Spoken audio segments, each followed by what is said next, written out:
Shalom everyone. I am Sarita, a student of the Holy Torah at ACTC Seminary. ప్రియులారా, ఈ వారం తోరా గ్రంథం నందు 30వ పర్ష కెదోషిం. కెదోషిం అంటే పరిశుద్ధులు లేదా పవిత్రులు అని అర్థం. సెఫర్ తోరా నందు ఇది 30వ పర్ష. సెఫర్ వైక్రానందు లేదా లేవియ కాండమునందు ఇది 7వ పర్ష. ఈ పర్ష యొక్క 7వ అలియా వాక్య భాగములు సెఫర్ వైక్రా లేదా లేవియ కాండము 20వ అధ్యాయము 23 నుండి 27 వచనముల వరకు.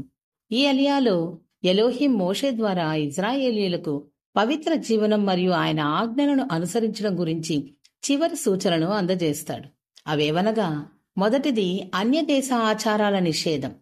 ఇజ్రాయేలీయులు కనానీయుల వంటి అన్యజాతుల దుష్టాచారాలను, అనైతిక ప్రవర్తన మరియు విగ్రహారాధన అనుసరించకూడదని ఆదేశించబడ్డారు.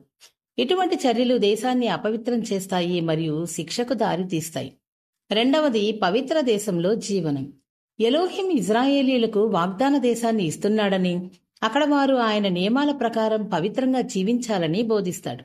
ఈ దేశం వారిని అన్యజాతుల నుండి వేరుచేసి ఎలోహింకి ప్రత్యేక ప్రజలుగా నిలిపి ఉంచుతుంది. మూడవది మాంత్రిక తాంత్రిక చర్యలపై శిక్ష. మాంత్రికులు, జ్యోతిష్యులు లేదా మృతుల ఆత్మలను సంప్రదించేవారు మరణశిక్షకు గురవుతారు. ఎందుకంటే ఇటువంటి చర్యలు ఎలోహింపై కలిగి ఉన్న విశ్వాసాన్ని దెబ్బతీస్తాయి మరియు పవిత్రతను అపవిత్రం చేస్తాయి. నాలుగవది పవిత్రతకు నిబద్ధత. ఇజ్రాయేలీయులు ఎలోహిం యొక్క పవిత్రతను ప్రతిబింబించేలా ఆయన ఆజ్ఞలను చక్కగా పాటిస్తూ నీతిమంతులుగా జీవించాలని ఈ అలియా బలంగా ఉద్ఘాటిస్తుంది.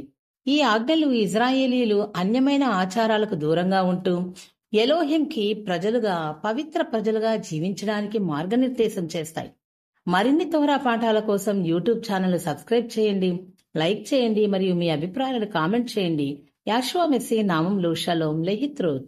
Thanks for watching. Do subscribe our channel. Please like, share, comment and don't forget to click the bell icon for notifications.